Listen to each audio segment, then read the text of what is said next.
all persons having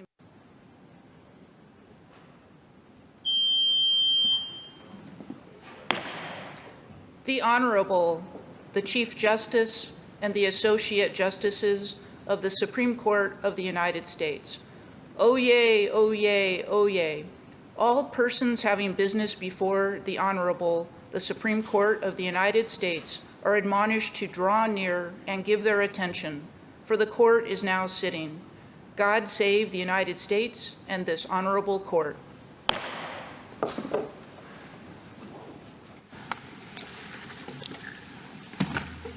Justice Sotomayor is participating remotely this morning. As in this application, Mr. Flowers from Ohio will also be participating remotely.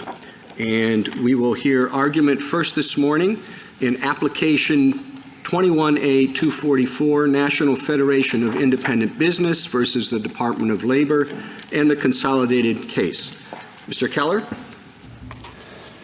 Mr. Chief Justice, and may it please the court, OSHA's economy-wide one-size-fits-all mandate covering 84 million Americans is not a necessary, indispensable use of OSHA's extraordinary emergency power, which this court has recognized is narrowly circumscribed. Just 3 days ago, the U.S. Postal Service told OSHA that this ETS's requirements are so burdensome for employers that the federal government is now seeking an exemption from its own mandate for the Postal Service. That's because OSHA's economy-wide mandate would cause permanent worker displacement rippling through our national economy, which is already experiencing labor shortages and fragile supply lines. OSHA has never before mandated vaccines or widespread testing, much less across all industries. In fact, the June healthcare COVID ETS and the 1991 bloodborne pathogen rule both rejected vaccine mandates and widespread testing, and those were even just for targeting healthcare workers. And here, OSHA's vaccine and testing mandate treats virtually all industries, workplaces, and workers the same. But even Congress's rescue plan identified high-risk workplaces, and OSHA itself here recited state data confirming that certain industries like healthcare and correction facilities are higher risk. Our nation's businesses have distributed and administered hundreds of millions of COVID vaccines to Americans. Businesses have encouraged and incentivized their employees to get vaccines, but a single federal agency tasked with occupational standards cannot commandeer businesses economy-wide into becoming de facto public health agencies. So this court should immediately stay OSHA's unprecedented ETS before Monday, when OSHA begins enforcement. I welcome the court's question. Mr. Keller, how are we to decide when an emergency temporary standard or emergency temporary standards are necessary? What factors do you think we should use? Justice Thomas, I think the first factor that you would have to look at is this an indispensable or essential measure? And that necessarily would require looking at what are the alternatives available. You would have to also look at necessary to what end, and it's to abate a grave danger, and it's for an emergency. It's in a temporary setting. So the factors you'd want to consider are, what are the risks? And not only what are the risks for any isolated situation, but compared to an everyday risk. Here, when OSHA itself has never mandated vaccines or widespread testing before, that itself, even in its 10 prior ETSs, which courts blocked almost all of the challenges to these prior ETSs, all of those are factors that would absolutely determine the scope of what OSHA could do here. In fact, in the June ETS, what OSHA said was, quote, OSHA recognizes that many states have taken action to protect employees with mandatory requirements that may not be appropriate for an ETS on a national level. You know, when in McCulloch versus Maryland, Chief Justice Marshall, in looking at necessary and proper, saw necessary as more expansive than that, as certainly modified by proper or in the context of proper. So it just suggests that necessary can be really necessary or not necessarily really necessary. And I just think that, you know, you need more than to say, oh, a lot of bad things could happen to interpret what that means. Is it restrictive? Is it very firm? Is it super necessary? And if it is, why? Justice Thomas, the reason why it would be something approaching the indispensable or essential definition of necessary here is there's a very key intra-statutory textual clue. The emergency power must be necessary. The regular power that OSHA wields has to be reasonably necessary or appropriate. So when do we determine that? Suppose you argue also this is the vaccine's been around quite some time. COVID has been around even longer. So the government could have had a notice and comment. So if it's susceptible to notice and comment, then how do you analyze it in that context? You can't just say, well, it's emergency, therefore it has to be absolutely necessary. It would seem that would undermine your definition or your notion of necessary. Well, I think Judge Larson, before the Sixth Circuit, was absolutely correct in saying that just because something's temporary doesn't mean that there could somehow be more power. And what this court has said is this emergency power is narrowly circumscribed. And regardless of wherever the line would be drawn, I think this ETS is far past it. And I think the federal government has some serious line drawing problems of its own. I believe OSHA, and under the theory that's been advanced, could have shut down and had a national work lockdown at the beginning of the pandemic. I would submit that this court in Industrial Union, saying that OSHA had no clear mandate in the act to have that wide of power over the American industry, is also a factor that would go into this court construing what necessary means. So the fact that it is that it's emergency sort of ups the ante, that necessary has to be more restrictive. Yes, because of plain text, the comparison within the OSHA Act, also statutory context, major guess, questions. Mr. Keller, I don't understand the point. Whatever necessary means, whether it's a necessary and proper or whether it's something more than that, why isn't this necessary to abate a grave risk? This is a pandemic in which nearly 1 million people have died. It is by far the greatest public health danger that this country has faced in the last century. More and more people are dying every day. More and more people are getting sick every day. I don't mean to be dramatic here. I'm just sort of stating facts. And this is the policy that is most geared to stopping all this. There's nothing else that will perform that function better than incentivizing people strongly to vaccinate themselves. So, whatever necessary means, whatever grave means, why isn't this necessary and grave? Because, Justice Kagan, the standard for what would be necessary for this extraordinary use of emergency power is not what is the best way of accomplishing It's an extraordinary use of emergency power occurring in an extraordinary circumstance. A circumstance that this country has never faced before. What OSHA needed to do here, though, and we do not contest that COVID is a grave danger, but when a power for it to be necessary, for instance, the Third Circuit said in wielding what is supposed to be a delicately exercised extraordinary power, the agency has to consider and explain alternatives. The agency here complained that its non-mandatory guidance wasn't being followed. And then instead of saying that maybe some of those guidances could have been made mandatory, it jumped immediately to a vaccine or testing mandate. Moreover, OSHA typically— Mr. Keller, I guess I just don't see this as a situation, a typical arbitrary, capricious situation where we say, oh, you didn't consider an alternative carefully enough. We all know what the best policy is. I mean, by this point, 2 years later, we know that the best way to prevent spread is for people to get vaccinated, and to prevent dangerous illness and death is for people to get vaccinated. That is by far the best. The second best is to wear masks. So this is a policy that basically says we are still confronting thousands of people dying every time we look around. And so we're going to put into place the policy that we know works best, which is to strongly incentivize vaccination and to insist that unvaccinated people will wear masks and test.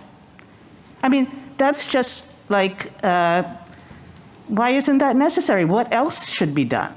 It's obviously the policy that's geared to preventing most sickness and death And the agency has done everything but stand on its head to show quite clearly that no other policy will prevent sickness and death to anywhere like the degree this one will. Justice Kagan, first of all, states could have policies like this. Private businesses could have policies like this. And even OSHA in its June healthcare COVID ETS, and that was only for healthcare workers, did not mandate vaccines. Instead, what it did there, similarly to how OSHA proceeds in many contexts, is it says, employers, give us a plan, and then if there are heightened needs in particular workplaces, then additional measures can be put into place. But this is covering economy-wide, all industries, Well, 84 that's million That's one of Americans. your that's one of your main objections, that this is not a workplace issue. It's a out in the world issue. Is that right?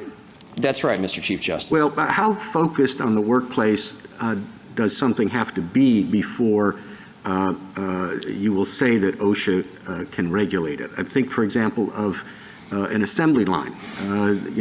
Workers sitting next to each other for a significant length of time, working together in close contact. That presents a different kind of risk than is typical in the outside world. So could OSHA say that for businesses with assembly lines, the workers must be vaccinated?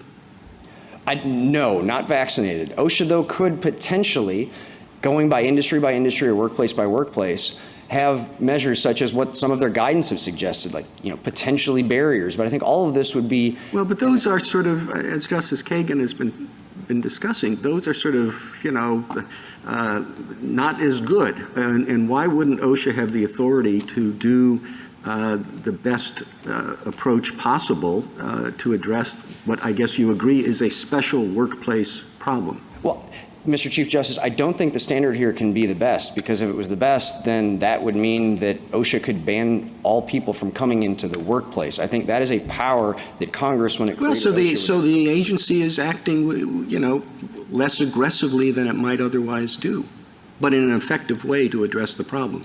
But as soon as we get to the point where we're talking about a less aggressive way, there are other alternatives. There could have been plans. There could have been the non-mandatory guidance that was then put into place. Jumping to a vaccine or testing mandate when OSHA has never exercised that power. Well, there is some pressing urgency to addressing the problem, and having them sit down and say, okay, what else could we do? We have to have notice and comment, which I guess, are you insisting that be part of the process? In this situation, yes. I mean, you have the Postal Service and Amtrak saying many employees will quit. Here, there are reports. Well, just because the post office can't do it efficiently doesn't mean that private industry can't.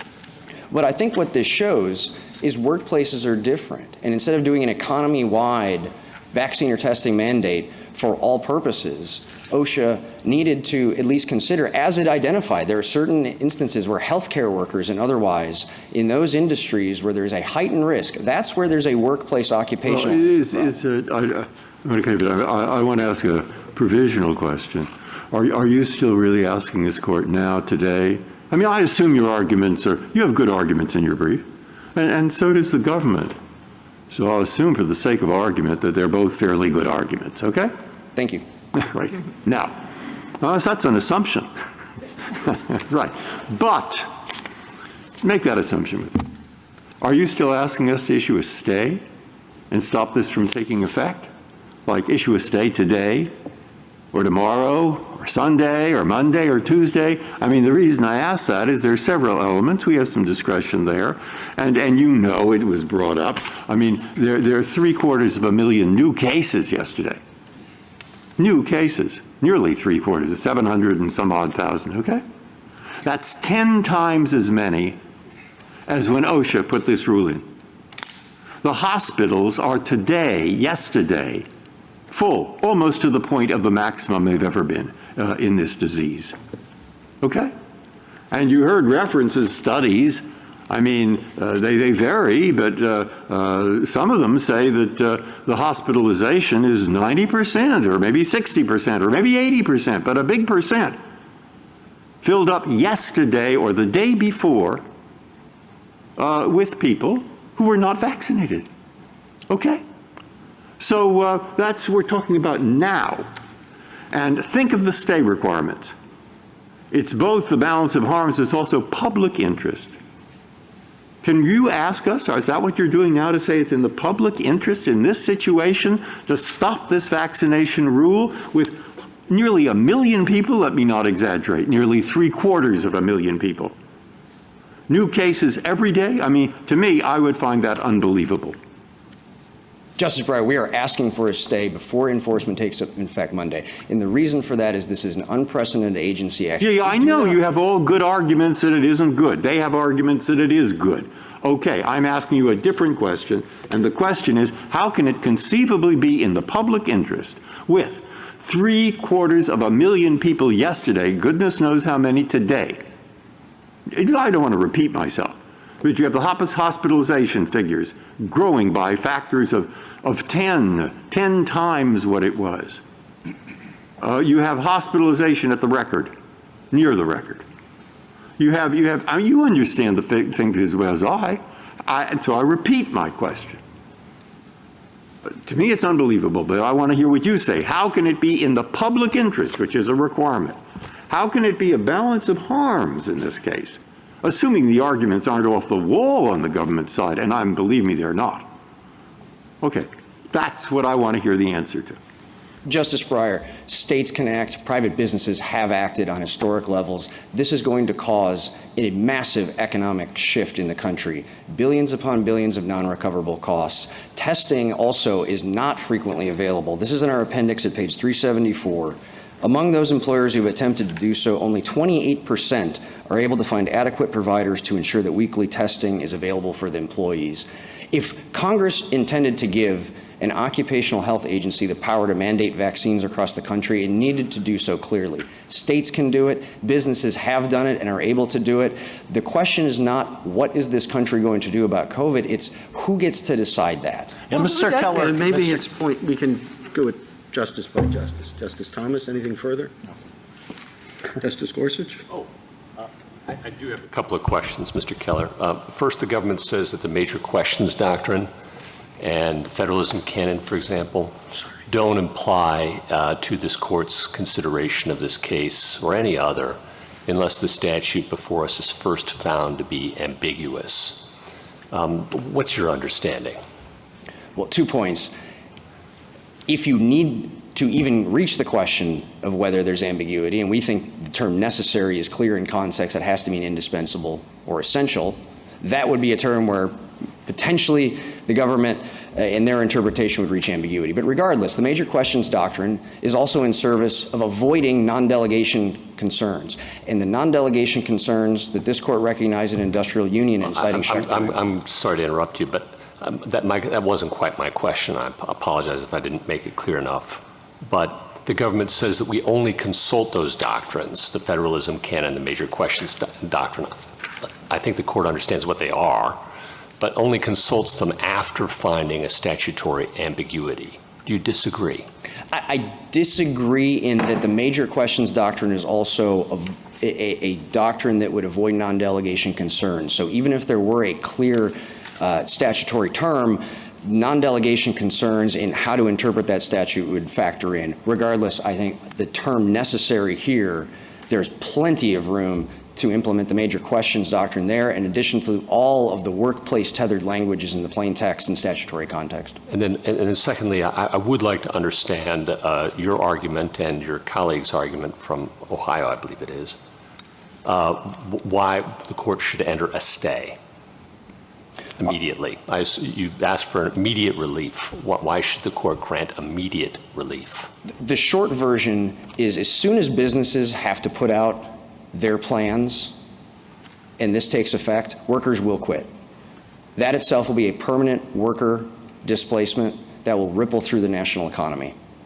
So we can talk about the billions in non-recoverable costs that the government even concedes, and we can talk about the lost profits and lost goodwill and lost business reputation, and we can talk about the businesses that are going to be put out of business. Our appendix at pages 375 to 80 quotes many businesses saying this would be catastrophic. It would bankrupt our company. It would be the most devastating event our company has ever experienced. That's why we're here. We're asking for an extraordinary stay. We understand the gravity of the situation, but in balancing the sheer size and scope of this emergency power that is supposed to be exercised delicately and the national economic implications of this when states and businesses can and have acted, we are entitled to a stay in this posture.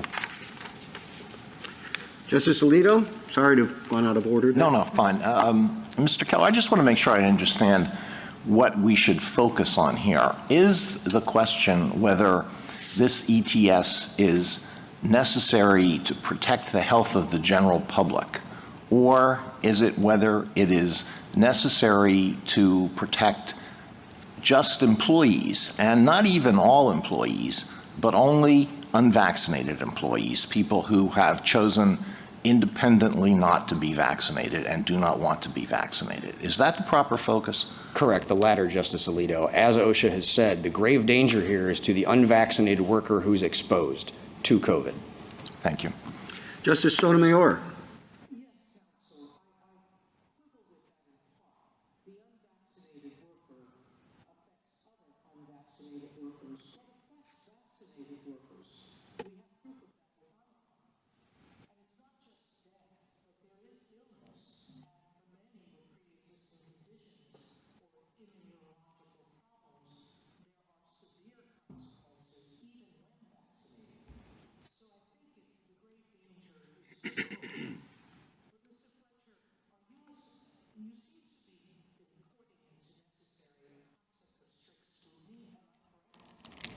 No, Justice Sotomayor. The necessary analysis does have to account for alternatives, but we're not asking anything close to a least restrictive means analysis. What we're saying is the agency...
Justice.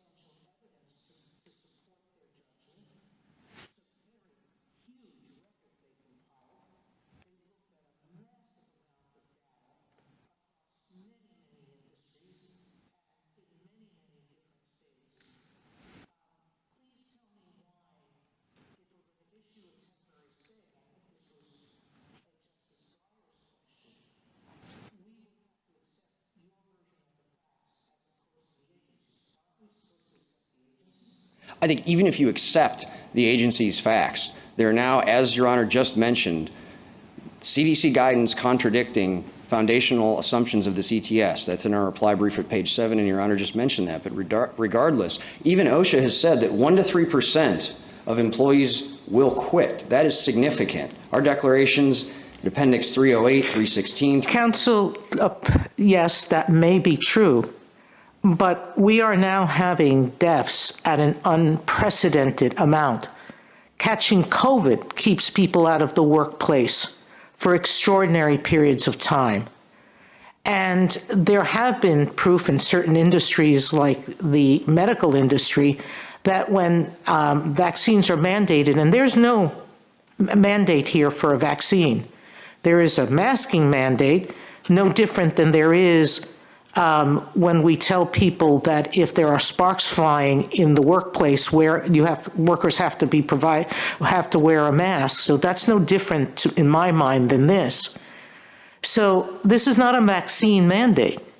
There are costs and deaths and other things countervailing to the fact that there might be 1 to 3% of workers who leave. Well, and here, vaccines have been made available. I also think there's a textual clue within the OSHA Act, 29 U.S.C. 650. You forget that there are certain states now that are stopping employers from requiring vaccines. There are certain states stopping employers from requiring masks. Why shouldn't the federal government, which it has already decided in OSHA, Congress has decided to give OSHA the power to regulate workplace safety, have a national rule that will protect workers? Congress would have to clearly state in a statute if it wanted to give an occupational health agency the power to require employees to get certain medical treatment. It's one thing to say. There's no requirement here. It's not a vaccine mandate. It's something totally different. And I don't know how much clearer than 651 Congress could have been. It charges OSHA with developing innovative methods, techniques, and approaches to dealing with occupational safety and health issues. I don't know how much clearer you can be if you're Congress to tell an agency in an emergency, do what's necessary. I don't think Congress can do it, do you? If Congress was going to give an occupational health agency this type of power to essentially regulate directly the employee, rather than telling employers these are the types of things that you would want to do within your workplace, it would have had to provide that clearly. And so what's the difference between this and telling employers where sparks are flying in the workplace, your workers have to wear a mask?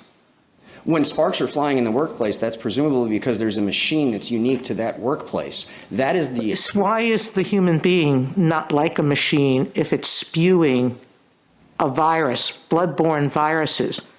Are you questioning Congress's power or desire that OSHA do this?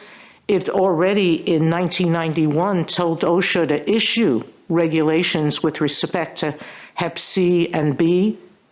Justice Sotomayor, I think that exactly proves our point, that Congress knows how to enact a statute when it wants to give OSHA... It didn't enact a statute.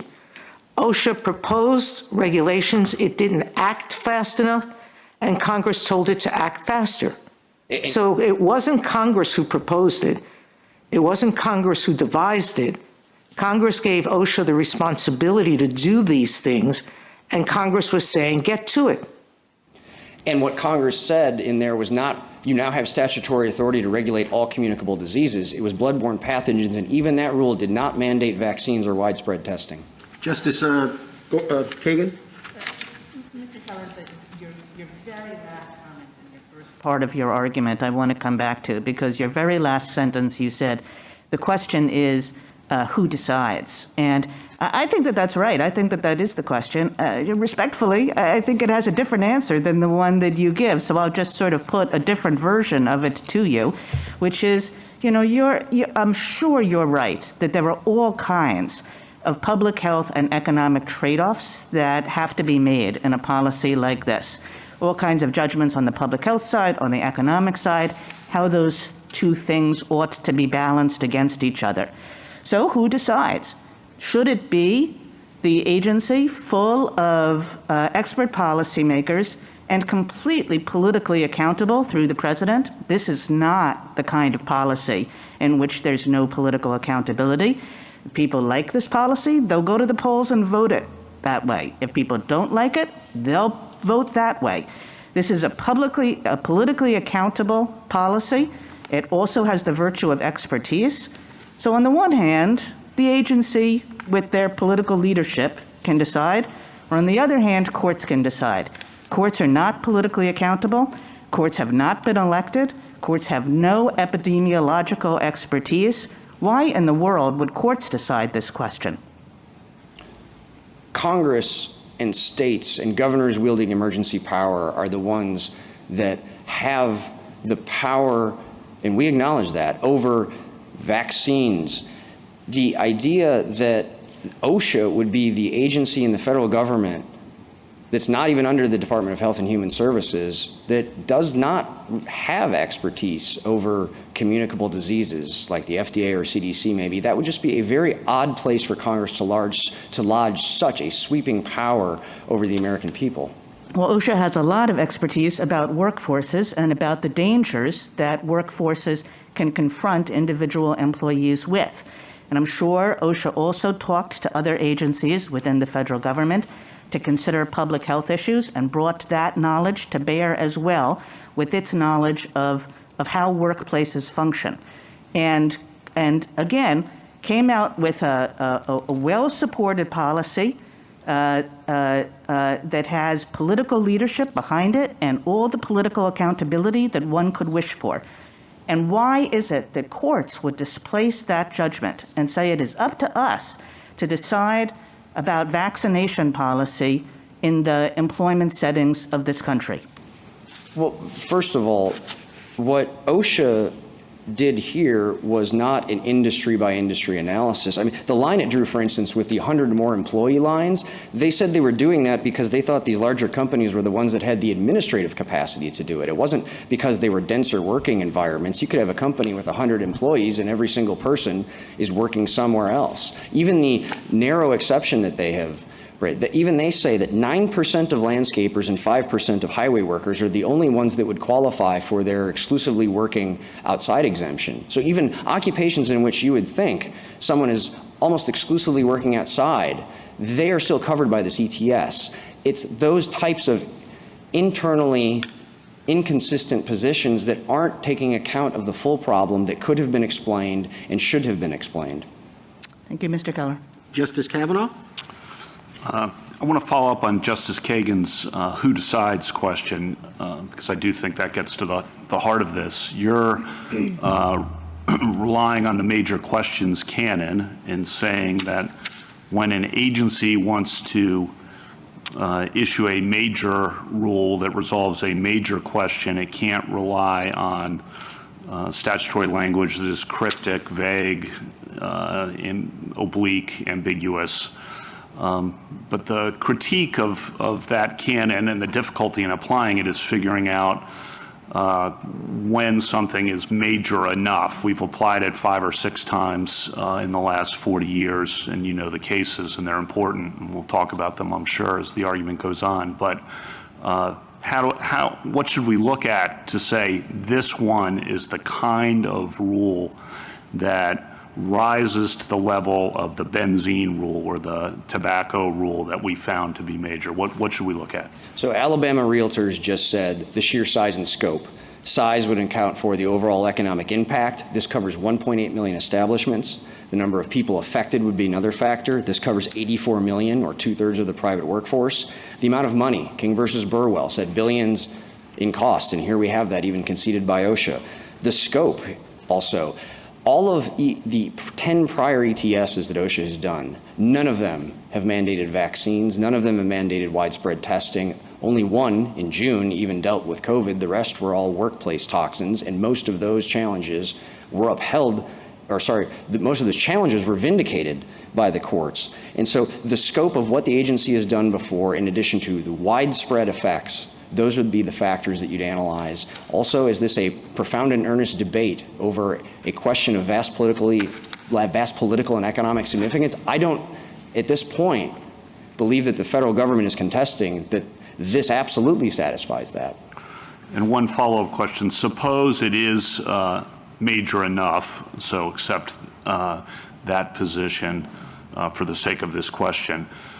Suppose the statutory language is general, broad, but doesn't speak specifically to the issue in question, but it is general and broad language. How do we sort out, so you don't necessarily say the language is ambiguous, but it also doesn't speak specifically to the issue. How would you suggest we sort out that kind of question? I realize you're going to say this language is different, but how would you sort out that kind of question? You look at the plain text from Brown and Williamson. We know you'd also look at the statutory context.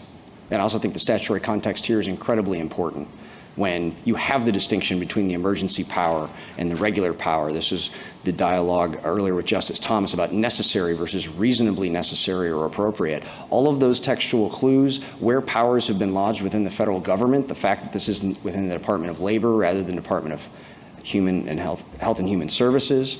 Also King versus Burwell too on, is this the agency that has expertise over communicable diseases. No, it's not. Do you think the agency could do this under its general power then?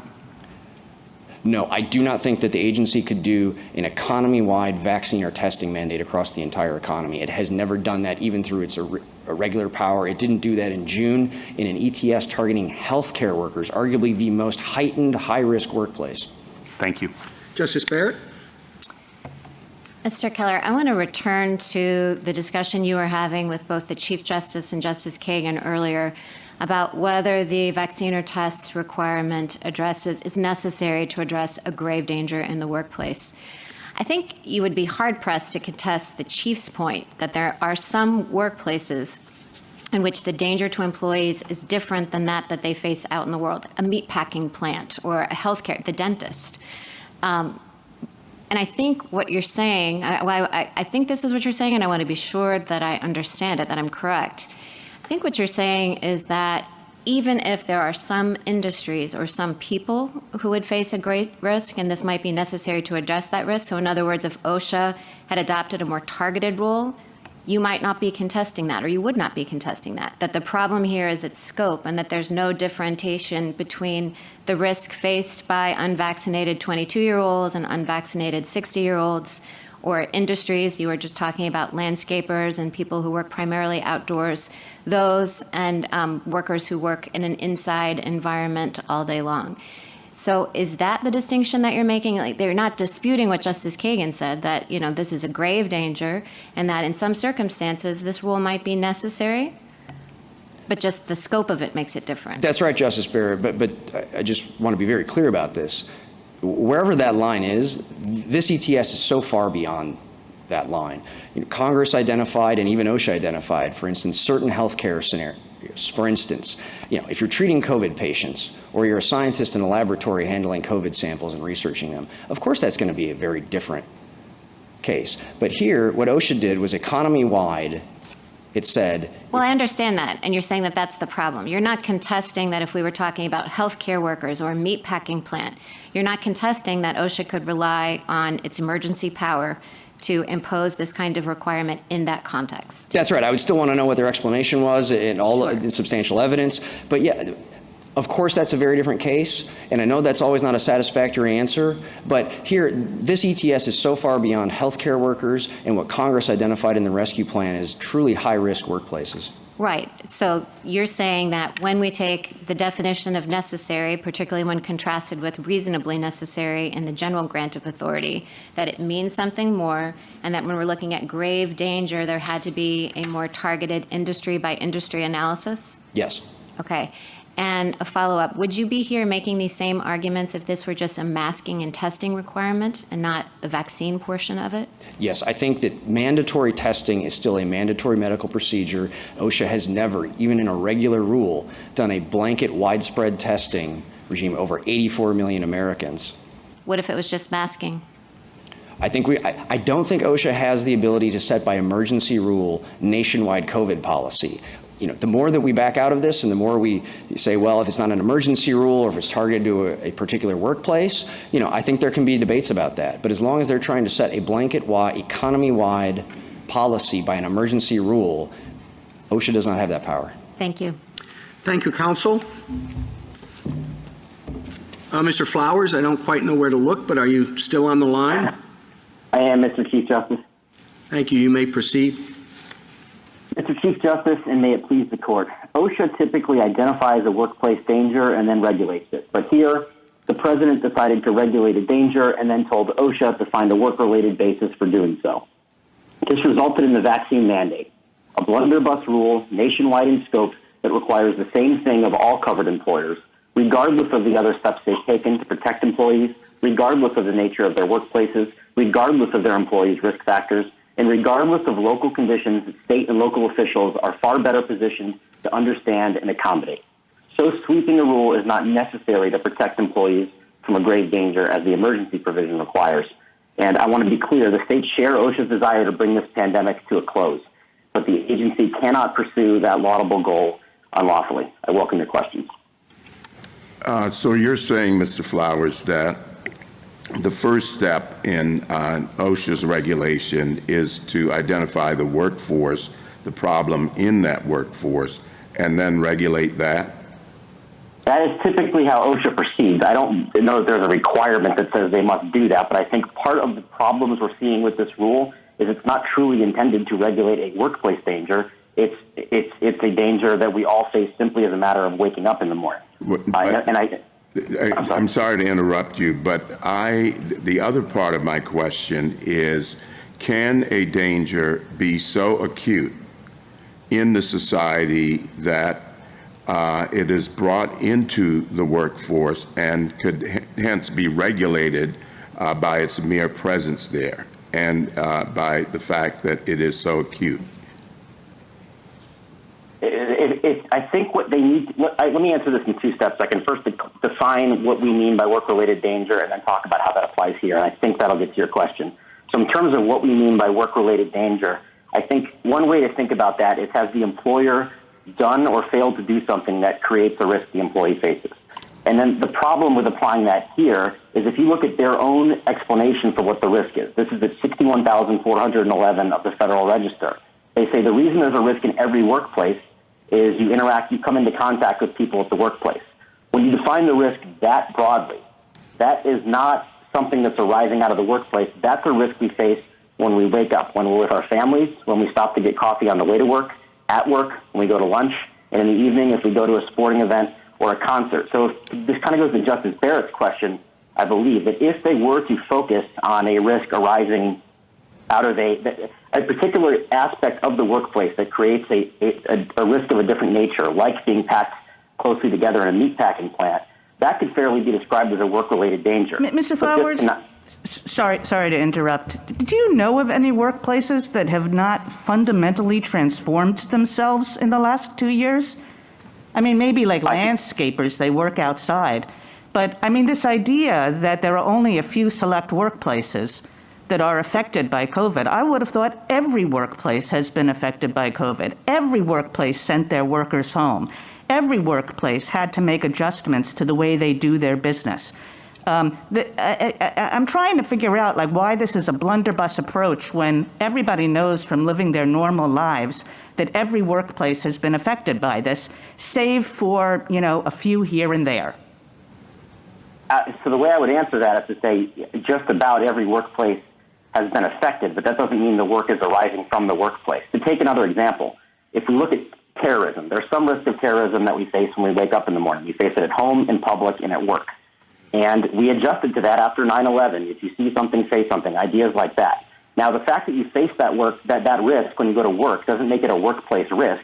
It means it's an ever-present risk. Why not? I mean, this is the combination of lots of people all going in to one indoor space and having to deal with each other for 8 hours, 10 hours, however many hours a day. In those settings, the combination of the environment and the people that are in that environment create a risk, I would think. I mean, tell me if I'm wrong about this. I would think that workplace risk is about the greatest, least controllable risk with respect to COVID that any person has. Everything else a person can control. You can go to the baseball game or not go to the baseball game. You can decide who to go to the baseball game with. But you can't do any of that in workplaces. You have to be there. You have to be there for 8 hours a day. You have to be there in the exact environment that the workplace is set up with. And you have to be there with a bunch of people you don't know and who might be completely irresponsible. Where else do people have a greater risk than at the workplace? Well, I think one thing with their families that they have to spend even more time with, especially if they have children going to school and things of that nature. But in response to does the risk, of course the risk arises at the workplace, but it's important to focus on the risk they're talking about. They're not talking about jobs where people do congregate in settings like that changes the nature of the risk. They say every single workplace where people come inside for even a little bit is covered. And so they've defined the risk to mean simple human contact. And it could be no more contact than you have at the grocery store or when you drop your kids off at school or when you go to a friend's house. Well, Mr. And that's Flowers, the problem. What this rule does is it says we're not going to regulate some people who work outdoors, forget about it. People who work alone, we don't have to worry about them. But people who work in the way that lots and lots and lots of people work, which is surrounded by other people in indoor spaces, without their own offices, with cubicles or in other mass settings, that's where the greatest risk is. Not just that's where the risk of ordinary life is. That is, in fact, where the greatest risk is. And if they had taken that approach, they would have a much better argument, but they don't, because there are many jobs here, including, for example, landscapers who may spend a little bit of time inside, 5 minutes a day to get the keys or punch their time card. Is this right? What this says, I mean, my law clerks have been busy beavers on this case, I promise you. And what they have on this issue is that there are exceptions here. There aren't exceptions business by business, but there are exceptions, those who work from home, alone, or substantially outdoors, or those who can show that their conditions, practices, means, methods, operations, or processes make their workplaces as safe and healthful as the ETS can obtain a variance. Okay? So they did make some distinctions, not industry by industry. But my question really is, what I'd like to turn this to, is stay. You heard what I asked. I mean, 750 million new cases yesterday, or close to that, is a lot. I don't mean to be facetious. But that's why I said I would find it, unbelievable that it could be in the public interest to suddenly stop these vaccinations. And the only answer that was given was a lot of people will quit. Well, OSHA considered that. My wonderful law clerk has 61,475, 63,422, 61,466, 61,474, and 475. Those are pages. I don't think you should read all 61,000, but nonetheless, there are at least 5 or 10 pages where they went into this. And they said, in our view, yeah, that's right. Some people may quit, maybe 3%. But more may quit when they discover they have to work together with unvaccinated others, because that means they may get the disease. Okay? And more will quit because they'll maybe die, or maybe they'll be in the hospital, or maybe they'll be sick and have to stay home for 2 weeks. So they did the pros and cons. So I'd like to take Justice Kagan's questions, which I think I share on the merits, and just ask you, are you asking us both still to issue a stay today, tomorrow, Monday, and why? We are seeking an immediate, thank you for the question. We are seeking an immediate stay. As an initial matter, I think Alabama Realtors takes their arguments about the beneficial effects of their illegal action off the table. If the court considers it illegal, then it's not in the public interest and it's proper to enjoin it. Now, the court may say, or stay it rather, the court may decide that there's a better way to unwind the illegal action than a judicial action. And I think that's what Justice Kavanaugh's concurrence in the first Alabama Realtors got to. But what it can't do is say, we judge that these are very, in our view, this illegal action will lead to good effects, and so we will allow that to happen. To Justice Kagan's question about the who decides point, Congress told us who decides. The 28 U.S.C. 2112 says that courts can issue stays.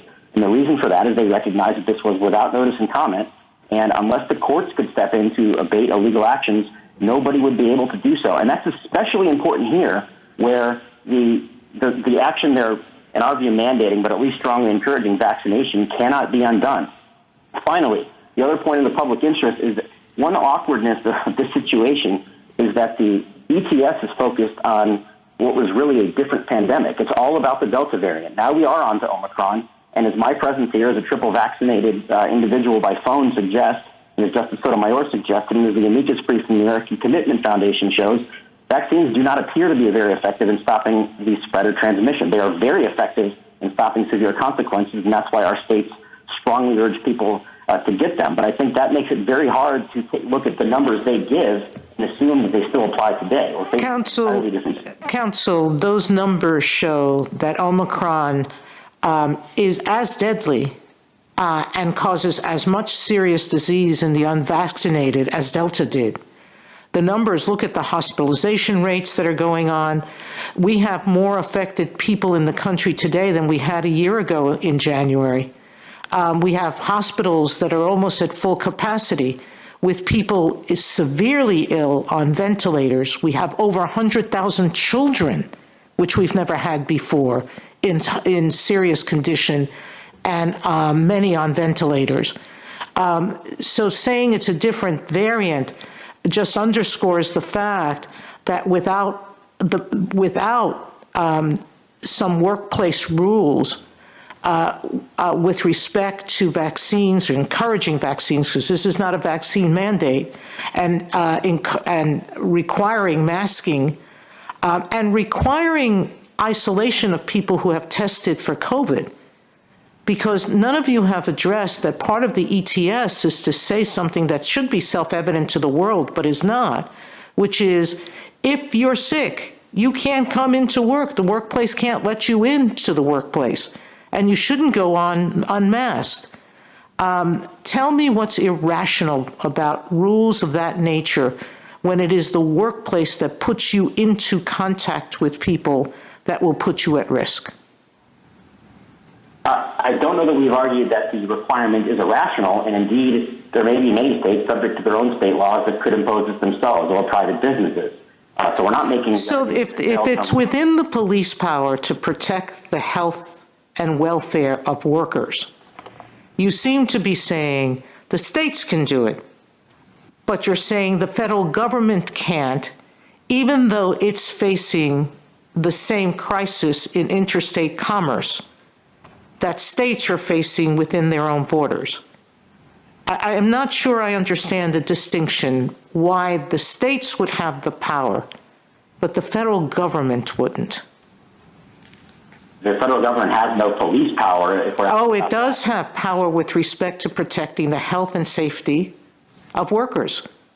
We have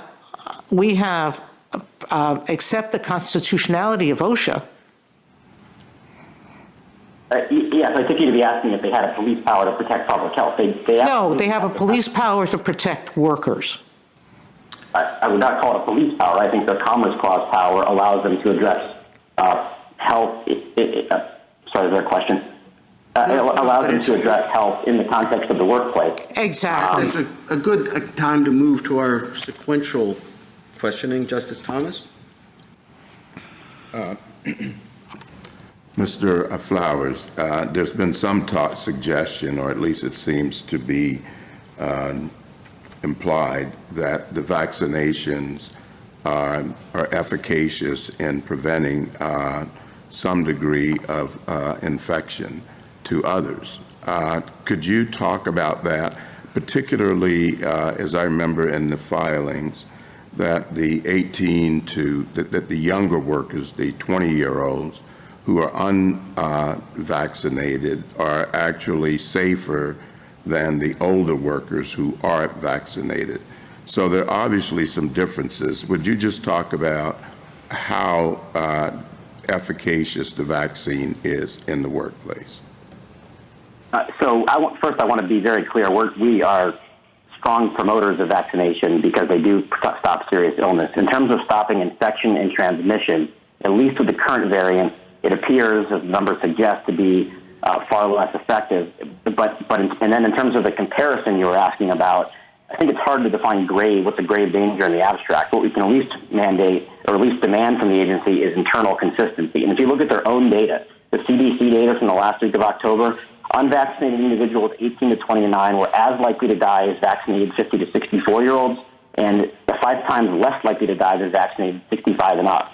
Hospitalization was between 18 and 49, that's not even just the young, was about as likely as vaccinated 65 and up. If you look at the Griffin study that they cite at 61,418 of the Federal Register, unvaccinated and vaccinated both had low risks of death in ICU. As a societal matter, we are not debating that COVID is serious, and it is an incredibly grave risk for some people, not for everybody. And finally, I'd point you to the SCOTUS study. Again, they cite that 61,418 of the Federal Register, says that vaccinated individuals who are 65 or older are twice as likely to die as unvaccinated individuals 18 to 49. And keep in mind that's 18 to 49, not 18 to 29. So it would probably be even more skewed if you looked at the younger demographic.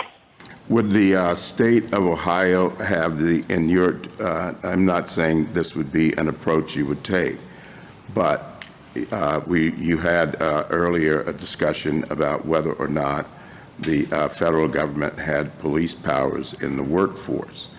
And you suggested that the state has those police powers. Could the state of Ohio do what you say OSHA cannot do? In terms of, yes, my position is the state of Ohio, at least, could mandate vaccinations not only for workers, but for all individuals.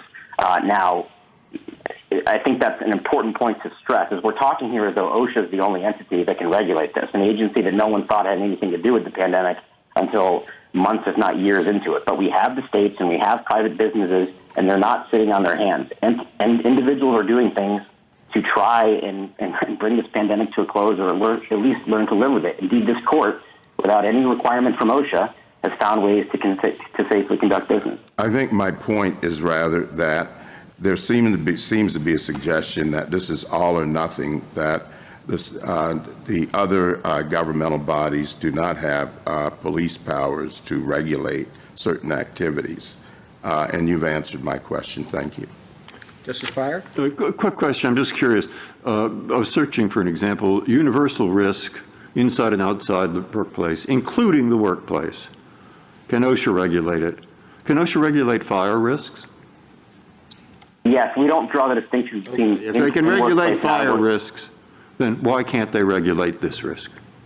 Because the difference with the fire is that there's something about the workplace. For example, not providing safety equipment to put out the fire. People throw matches. They smoke sometimes. Oh, they shouldn't, but they do. Or they throw a match. Or they, a lot of causes. Such as crushing people not crushing them. They come in the same room. You understand the point. Okay, the difference is, say it again so I catch it.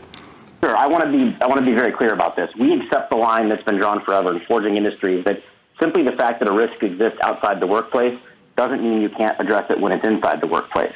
What we dispute is the idea that a risk that is ever present in all places can be regulated simply because it's also in the workplace. And so you can regulate, to be clear, OSHA could regulate COVID-19 in the workplace when the employer does something like packing individuals very closely together in a poorly ventilated area that enhances or changes the nature of the risk, I should say. But that's not the risk they say they're regulating. Again, 61,411 of the Federal Register, they say the risk is you'll come into contact with individuals, and the risk of encountering an individual is an ever-present risk we face at home, at work, and everywhere else. Justice Alito?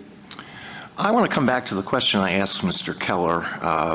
In light of all that's been said this morning so far about public health, about the value of vaccines to the general public, because I want to make sure I understand precisely what the question is before us.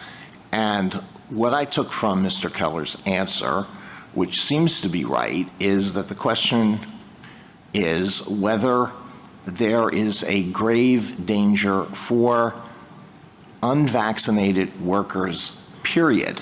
What the Secretary said was, quote, employees who are unvaccinated are in grave danger from SARS-CoV virus, but employees who are fully vaccinated are not.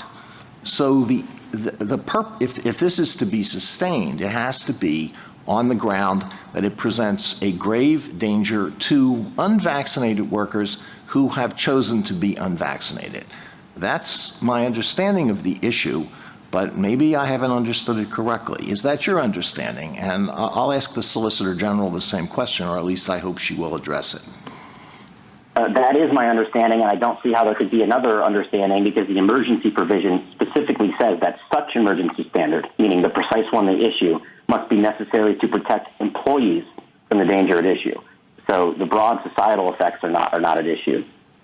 and protection of vaccinated employees who may face some danger of contracting the virus was not the basis for this rule. Is that correct? Correct, and I would go further and say they cannot rely at all on the risks of vaccinated workers because they conclude, this is 61,419 of the Federal Register, that no one who's vaccinated is in grave danger. Thank you. Justice Sotomayor? Counsel, unvaccinated people you showed, or you pointed to young people who had a different or had the same death rate as vaccinated older people. But the point is that it's not the risk to the individual that's at question. It's that risk plus the risk to others. And unvaccinated people, and the agency has shown in its studies that unvaccinated people affect other unvaccinated people. And they vary in age and can be of ages and of conditions where the effect will be serious, if not death. So we're not talking, I don't know how comparing apples to oranges in terms of the risk factors makes any sense. But secondly, if the grave risk is to unvaccinated people, then how do we take that out of the equation? That it's not the risk just to them, but the risk that they pose to others, including unvaccinated people. So I'll answer in two steps. On the apples to oranges, I think it's vital because they have to be internally consistent. And their own logic is that nobody who's vaccinated faces a grave danger. So if unvaccinated folks of certain ages are at lower risk of death and even hospitalization, that is relevant to calculate. But lower risk doesn't mean no risk. And lower risk can go into the calculus of saying, we see, and that's what they said, the risk to unvaccinated people of all ages and all conditions. And when you remain unmasked or unvaccinated, you put yourself at risk, but you put others. Others unvaccinated people at risk and people who are vaccinated. They may be at a lesser risk, but the grave risk remains to people of all ages and conditions that are unvaccinated. Right.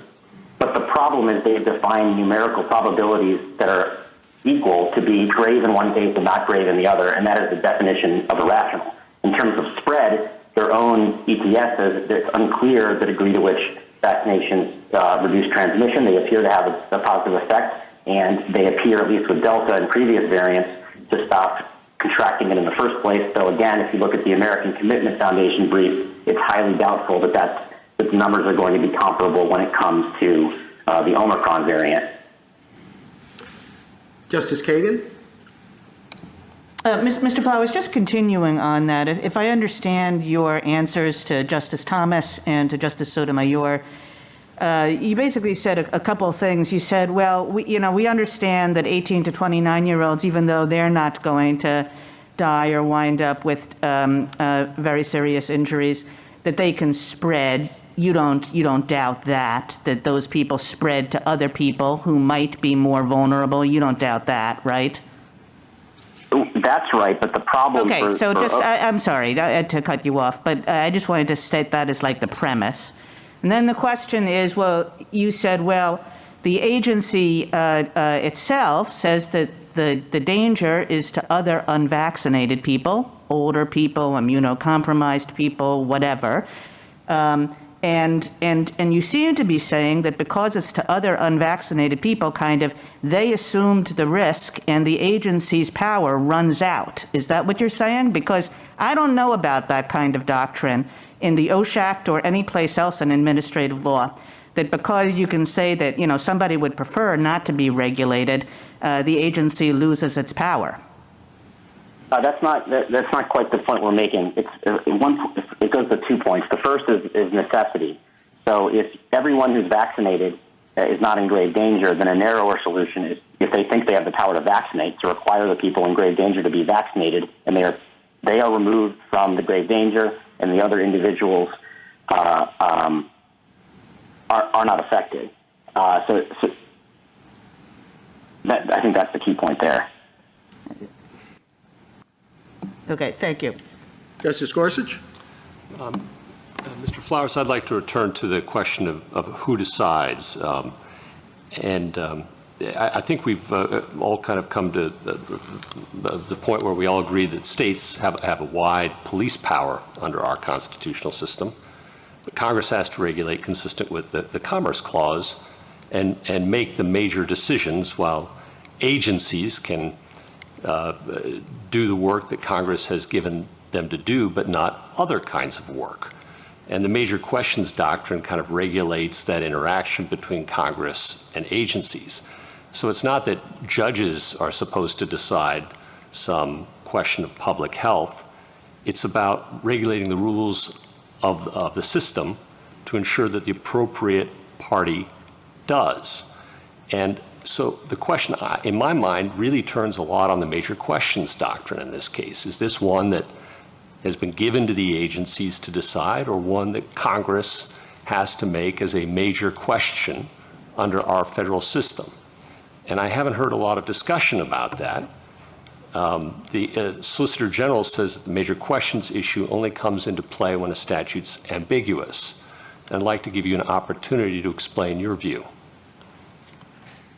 I think you can view the major question doctrine, the phrase is sometimes used in different contexts, and sometimes it is used as kind of an ambiguity clarifier, an elephant's and mouse hole's point. But another way to look at it is something of a constitutional doubt canon, where we recognize that although our non-delegation doctrine is not especially robust today, there are limits on the amount of authority that Congress can give away. And with respect to these major questions that are going to affect people from coast to coast and cost millions and millions of dollars and potentially many jobs and potentially affect public health, we would expect Congress, we would demand Congress to at least speak clearly before we will say an agency can exercise that power, and therefore before we're into the non-delegation issue.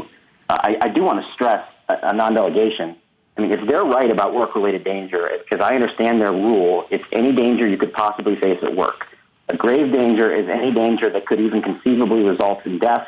Necessary means useful, and through a temporary and emergency standard, you can require permanent abatement. If you put all that together, this is among the broadest and most standardless delegations of authority to an agency in the United States Code. Justice Kavanaugh? Yeah, I want to follow up on Justice Gorsuch's questions, which I think are important, and also Justice Kagan's questions about the policy arguments that are present here, especially in an emergency situation. So, as I understand it, you're invoking the major questions doctrine and your statutory argument to say that based on the Constitution's separation of powers, Congress must act or the states must act, and OSHA lacks authority under the current statutes to do this. That's your basic pitch, I think. I think so, as long as this means the vaccine mandate. We're not disputing that they can regulate COVID-19 to some degree. Okay. Yes, that's what I meant by this. I want to give you an opportunity to explain the value of insisting on that congressional action for something like this at the federal level in an emergency situation, and explain why we shouldn't defer more to the executive or defer to the executive in what has been characterized, I think appropriately, as a crisis or an emergency kind of situation. What's the value of insisting on that here? Well, one value of it is that when there's an emergency, it's especially important that it be a considered, thoughtful process, and legislation is more likely to yield that. And in an emergency, you're more likely to get broad agreement on certain principles that can be enacted through Congress. And indeed, Congress has taken many steps to ensure that there are, to address COVID-19. Thank you. Justice Barrett? No questions. Thank you, counsel.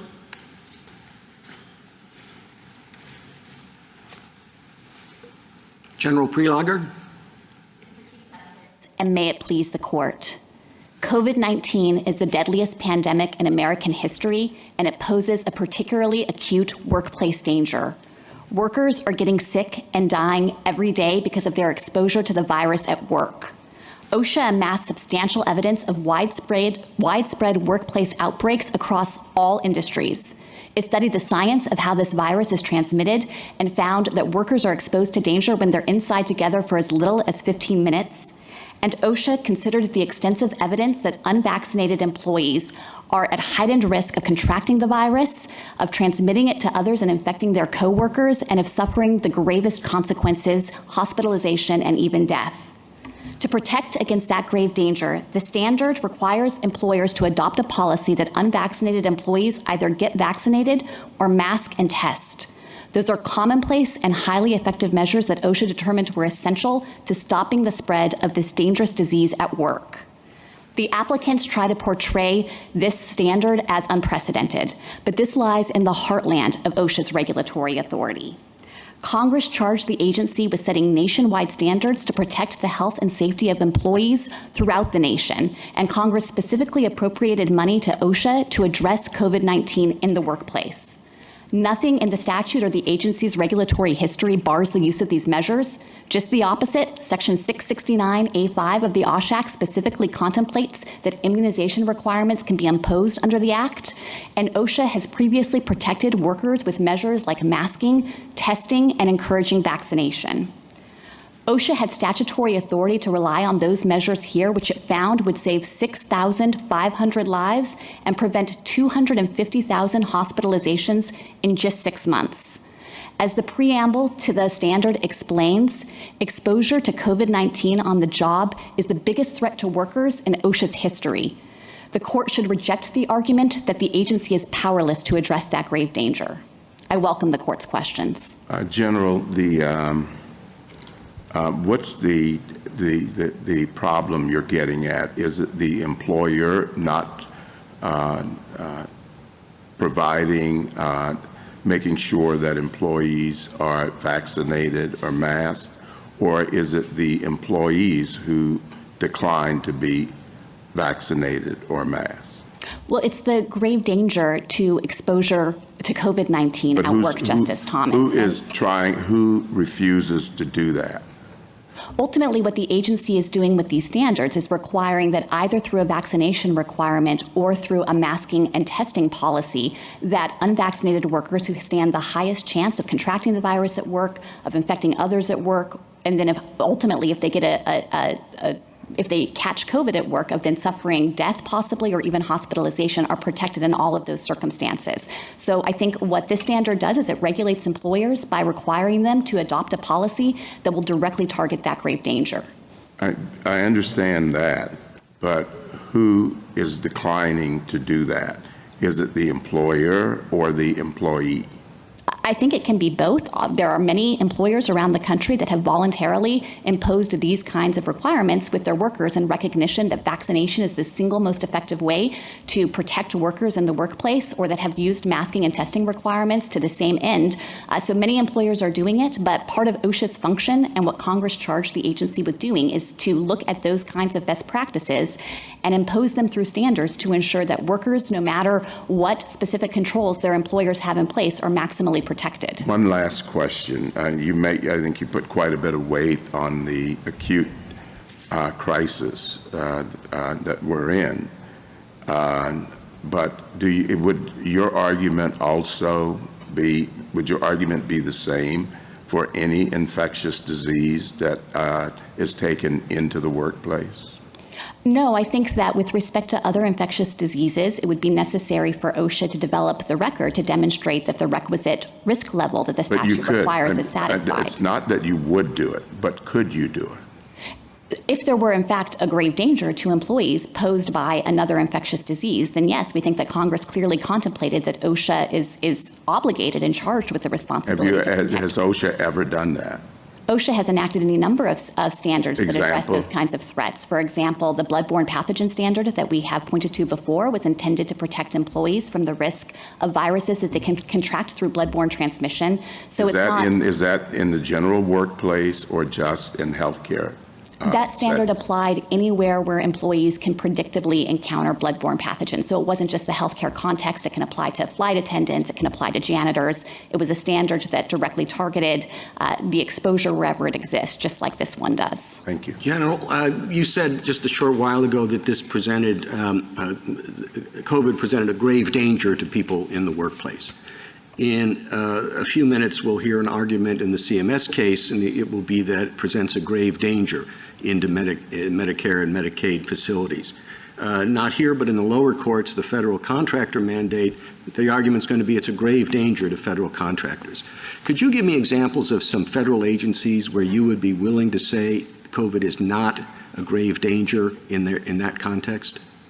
Well, Mr. Chief Justice, I haven't, of course, surveyed the landscape of all of the different authorities that federal agencies can invoke. But you represent them on a regular basis here, so you have a pretty general idea of some other examples of federal agencies. And my point, obviously, is that I don't think as more and more mandates and more agencies come into place, it's a little hard to accept the idea that this is particularized to this thing, that it's a OSHA regulation, that it's a CMS regulation, that it's a federal contractor regulation. It seems to me that it's the government is trying to work across the waterfront, and it's just going agency by agency.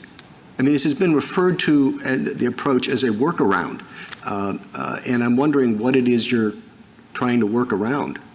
What we're trying to do here, and what OSHA did, was rely on its express statutory authority to provide protection to America's workforce from grave dangers like this one. So I take the point and don't dispute that COVID-19 is a danger in many contexts and falls within the jurisdiction of other agencies as well. But I think to suggest that because this disease is so prevalent, because it presents such a widespread harm, somehow OSHA has less power to do anything about it with respect to No, it's not so much that OSHA has less power. It's that the idea that this is specific to particular agencies really doesn't hold much water when you're picking them off one by one. I think maybe it should be analyzed more broadly, as this is in effect an effort to cover the waterfront. I'm not saying it's a bad thing, but I don't know that we should try to find, okay, what specific thing can we find to say, oh, this is covered by OSHA? What specific thing can we find that say that this is covered by the hospitals? What specific thing can we find to say, oh, no, we're doing this because this is a federal contractor? It seems to me that the more and more mandates that pop up in different agencies, it's fair. I wonder if it's not fair for us to look at the court as a general exercise of power by the federal government, and then ask the questions of, well, why doesn't Congress have a say in this, and why doesn't this be the primary responsibility of the states? Congress absolutely has a say in this, and it spoke here. It passed the OSHA Act and promulgated Section 655C specifically to empower OSHA to take action to protect workers from grave dangers. When did it do that? The OSHA Act was enacted in 1970, I believe, and the agency, as it explained in the preamble to this rule, documented substantial evidence to show why this constitutes a grave danger. Well, I don't think you can say that that's specifically addressed to this problem. Well, Mr. Chief Justice, the court obviously has a statute in front of it that it needs to examine. I think that there is no doubt that COVID-19 constitutes a physically hazardous agent within the meaning of this provision. I think that the immediacy and magnitude of harm here clearly constitutes a grave danger. Unvaccinated workers stand a 1 in 14 chance of being hospitalized, a 1 in 200 chance of dying. The country hasn't seen numbers like that. It sounds like the sort of thing that states will be responding to, or should be, and that Congress should be responding to, or should be, rather than agency by agency, the federal government, the executive branch acting alone is responding to. And we're supposed to say, well, yes, this is a CMS problem. Yes, this is an OSHA problem. Yes, this is a federal contractor problem. The military is on its own. They take orders.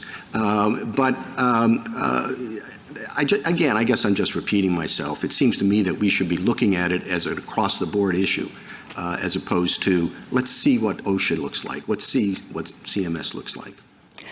General, I'm sorry, go ahead. Go ahead. I was just going to say, Mr. Chief Justice, that I think the court, in approaching issues of statutory interpretation and looking at agencies' regulatory authority, has always started with the text that Congress enacted for purposes of understanding whether the agency has power to act. And the fact that there are other agencies here that likewise we think are empowered to act to protect America against what is happening in this country right now shouldn't diminish the force of the express statutory authorization But I think here. the question is this. I mean, it is a rather deep, in a sense, deep question. Can you, or maybe you did, could the White House say, issue an order to all federal employees? And what it says is every federal employee in any agency who has authority under a statute, which means all of them, to require those whom they regulate to insist that their employees be vaccinated, do it. Now, they can't legally tell you do it, but it's a strong policy. And that's what's happened. Now, I don't know the implications of that. I never thought of that. But I think that's what you're being asked, is that, if that's, and I don't know you ever thought of it. But I mean, has that happened? I think it's incorrect to say that that is what is happening here. This policy clearly... Yeah, but I mean, has that happened generally? Has that happened? Did somebody issue such an order? Justice Breyer, standing before you today, I'm not sure that I can think of a precise historical example of that kind of order. No, I mean, in this instance, your answer, I take it, is no. There is no such order. That's right. I mean, certainly, I think that that throughout this nation... I don't want to put words in your mouth. Don't tell me there isn't such an order if there is. No, I'm not aware of any such order. All right, or something like that. Okay. I have one other question for him, which is because I'm operating between two things. One is the merits, which might be difficult. I don't know. I'm not taking a view on that. But at least they're difficult and could take time. And the other is the question of the stay. Now, on the question of the stay, I read from research that we've done, but I don't know if it's right, that the argument was, what about the argument that they've made? One is that, well, if we issue a stay today, tomorrow, more people will stay home and things will get worse. Okay? That was one of their arguments. And the other, well, all right, what about that? That seemed to me to be the main one. As I understand the argument, they're concerned about worker attrition with respect to that particular claim. Yeah. And the agency gave sustained attention to this very issue. It spanned several pages of the Federal Register. The agency looked at surveys that attempt to analyze how workers will respond. It looked at the real on-the-ground practical experience of companies that had imposed these kinds of mandates and found that there was substantial compliance levels and that the concern that workers would leave in droves was misplaced. And then the agency further emphasized that it had provided flexibility to employers to adopt a mask and test policy instead of a vaccination requirement, specifically because the employers are best positioned to understand their workforce and to know which of these options is going to ensure maximum compliance. What about on the merits? I just have one other, which is on the merits. You've heard and you've read the argument on the other side that, look, what the OSHA could easily have done or should have done is go through industry by industry or groups of industries by groups of industries and say there's this here and there's that there. Instead, what they did is everybody over 100 employees, except for, and then they had a few exceptions, working alone, working at home, religious exemption. You can prove to us that you have some other thing that's just as good. You know, they went that way across industries instead of one by the other. That's one of their arguments. What would you say to that? My response to that is that the Secretary here cited overwhelming scientific and medical evidence that the grave danger exists based on how this virus is transmitted anywhere people gather indoors together. And that applies to a lot of workplaces, but that just turns on the nature of how this virus is communicable between people. As Justice Kagan noted, often employees have little control over their work environments. They can't control whether they can socially distance, who they come into contact with, what precautions those people are taking, what ventilation systems exist. And ultimately, OSHA determined that anywhere there is a risk of indoor transmission, there is a grave danger to unvaccinated employees. Now, I take the point, as the Chief Justice's hypothetical focused on, I think Justice Barrett focused on this as well, that there are certain workplaces, factories, assembly lines, where the risk is even graver, where the danger danger and the chance of transmission is heightened. But I don't think that that in any sense calls into question the Secretary's determination that there is a baseline grave danger in any work site where that inside risk of transmission can occur. General, can we, I'm sorry. Justice Alito? I just wanted to ask you a question on this issue of the commencement of enforcement and the issuance of a stay. This ETS was issued a couple of months ago, isn't that right? On November 5th, that's correct. Yeah, November 5th, all right, and it hasn't been enforced during that period. These cases arrived at this court just a short time ago. They present lots of difficult, complicated issues. We have hundreds of pages of briefing. We're receiving very helpful arguments this morning. Does the federal government object to our taking a couple of days, maybe, to think about this, to digest the arguments before people start losing jobs? Well, Justice Alito, if you're asking whether it would be appropriate for the court to issue a brief administrative stay, certainly we think that that would be within the court's prerogative if it thinks that it's necessary to do that. Ultimately, for the injunction that they're actually asking for here, the applicants would have to show an indisputably clear right to relief, which we think they can't satisfy. Well, I'm asking about an administrative stay, and I won't get into an argument about indisputably clear, but your point is you think it would be appropriate or it would not be appropriate if we issued a short administrative stay? Or if we do that, are you going to say, well, they're causing people to die every day? We do think that the agency found that there is grave harm every day, and the numbers are stark. Thousands of lives, but there was that grave harm during every single day. Hospitalizations over was 6 there not months. that same grave harm during every single day between the time when this was issued and today? Well, certainly, we think that the harm has existed and been present throughout, and the agency specifically set aggressive compliance deadlines. Well, my answer, I asked a really simple question, and you have the prerogative to say, no, we think, horrible consequences are going to ensue if you issue even an administrative stay of a short period of time, and we don't think that you need to have that time to digest this case and decide it. I'm not going to say that, Justice Alito. If the court believes that it needs a brief administrative stay, then of course it can enter it. But you mean brief, don't you? Yes, we think that there are lives being lost every day. Well, brief compared to what? The months that it hasn't been in effect since November, whatever it is, and when the courts have been active in this area, or brief compared to what? Well, Mr. Chief Justice, I think that the agency well explained that the employers who are covered by this needed time to come into compliance. The agency announced that it was exercising enforcement discretion because of the confusion that had been created by the Fifth Circuit stay. Maybe it would be helpful for me to explain exactly what the January 10th deadline means with respect to compliance. The agency has announced that for employers who are acting in good faith, it is not going to enforce any of the provisions of this ETS until January 10th. And what that means as a practical matter is that employers need to be adopting their policies.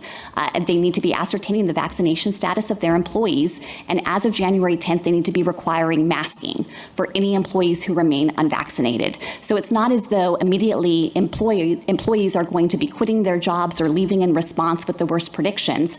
On January 10th, if this standard remains in effect, then masking will immediately be required and the testing will kick in on February 9th. So if we delay that one day, maybe I'm wrong, and please tell me if I am. But the numbers I read is when they issued this order, there were approximately 70-something thousand new cases every day. And yesterday, there were close to 750,000. So if we delay it a day, and if it were to have effect, then 750,000 more people will have COVID who otherwise, if we didn't delay it, wouldn't have. I mean, I don't doubt the power of the court to issue a stay. I'm just saying, what are the consequences of that? And if I'm wrong, you better tell me I'm wrong, because I thought that it really did make a difference to people who might get, you have the numbers, I saw the numbers. Well, all right, well, so what do you say? Now you say it does not really not a problem? Justice Breyer, we absolutely agree that this pandemic has been dynamic, that it is constantly evolving, and that the current conditions are posing a truly grave danger. General, am I to understand from your previous answer that enforcement qua testing doesn't occur till February 9th, correct? That's correct, Justice Sotomayor. The only thing that would happen in the next few days, or up to now, everybody should have a plan in place, correct? Correct. There's been no stay. So starting tomorrow, the only thing that are required are masks, correct? Masking for unvaccinated workers, that's correct. That's the only thing that occurs. And so until February 9th, when the testing comes into effect, that's when the threat of resignations or expense comes into effect, correct? Yes, as I understand what the applicants are arguing here, So on the testing aspect. So the need for an administrative stay, if we're talking about a few days, is really small, if very small, correct? I certainly, myself, do not think an administrative stay would be warranted here, but I, of course, defer to the court on that. All right, one other question, if I might, counsel. I want to go back to the Chief's question and to Justice Thomas's question, and in part to Justice Gorsuch's questions earlier. The issue of who should act and who can act. An agency takes a while to act, and it's acting under an emergency order or an emergency statutory delegation by Congress. And the Chief says Congress should act. We shouldn't let every agency act. Could you speak about the relative both expertise and speed with which Congress can act in to survey the countless work sites in our economy, to identify the health and safety hazards in each one, and to legislate with the granular specificity necessary to address the hazards in all of these different workplaces?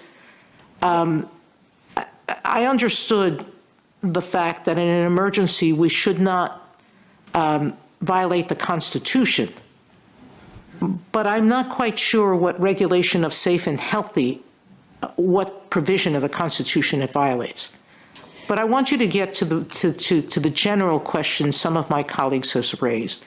Who's in a better position to act and why? And why is it in a better position to act constitutionally?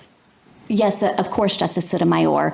To be clear, we think that Congress has already acted here in passing Section 655C to authorize OSHA to take this kind of swift action in response to an emergency situation. If you look at the plain text of the statute, we think that OSHA's standard clearly falls within the terms that Congress enacted. COVID-19 is a grave danger, it's a physically harmful agent, and the agency found that these measures are essential to protect workers. So we think that the statutory language already exists. Now, to the extent that the applicants are suggesting that there's some kind of specific authorization requirement here, that Congress had to do more, I think that gets to the heart of your question, which is that when this court has interpreted statutes before, it hasn't departed from plain meaning and imposed that kind of burden on Congress to legislate with that specificity and that granularity, particularly in an emergency situation like this one. And the applicants have pointed to no aspect of the statute that would warrant that kind of result here. It's their interpretation that runs counter to express statutory provisions, Section 669A5, that specifically contemplates that immunization requirements can be imposed, the American Recovery Plan Act that where Congress specifically appropriated $100 million to OSHA and directed it, in the words of the legislation, to carry out COVID-19 related worker protection activities. Well, you're saying that Congress acted. Don't complain that Congress hasn't done anything, and that, that was 50 years ago that you're saying Congress acted. I don't think it had COVID in mind. That was almost closer to the Spanish flu than it is to today's problem. Now, I understand the idea that agencies are more expert than Congress. I understand the idea that they can move more quickly than Congress. But this is something that the federal government has never done before, right? Mandated vaccine coverage. It's true that there has been no standard that looks exactly like this one. The federal government has encouraged vaccination, as this standard does, in other provisions like the bloodborne pathogen standard, and masking and medical testing of employees are common features of OSHA standards. Well, is it that an important consideration that we should take into effect? For example, along with the fact that the police power to take such action is more commonly exercised by the states, and we've had many cases coming out of the states and municipalities that evidence that, and also that yes, 50 years ago Congress passed a general provision, but I think it's certainly hard to argue, and you're doing a good job of it, that gives free rein to the agencies to take, I guess this is invoking the major cases doctrine, that it gives free rein to the agencies to enact such broad regulation that was certainly unfamiliar to Congress in 1970. Well, there are a lot of elements to that question. I'd like to try to take them in turn. I think that Congress did specifically contemplate that there would be emergency situations that pose grave dangers to workers throughout America, and it specifically empowered OSHA to take action in response to that. I understand the suggestion here that the standard is unprecedented, but I don't think it withstands scrutiny. If you look at the various claims that the applicants are making, they first object to the scope of the standard, the number of employers who are covered, but OSHA commonly issues nationwide standards that govern all employers throughout the nation with respect to risks that exist throughout the nation, and that describes COVID-19. There is substantial evidence here to justify the scope of the standard. Go ahead. And just to close the loop with one final response, which is to focus on the particular mitigation measures, there too, we think that there is no indication that Congress couldn't have anticipated or intended OSHA to use these types of measures to combat a deadly virus at work. Immunization is specifically referenced in Section 669A5. It is the single most effective way to target the spread of a deadly virus, and to think that Congress would have meant to preclude OSHA from encouraging vaccination, I think is inconsistent both with the text of the statute and with the broader history of immunization requirements in this country, which have commonly been imposed. Thank you, Counsel. Justice Thomas, anything further? I'm curious.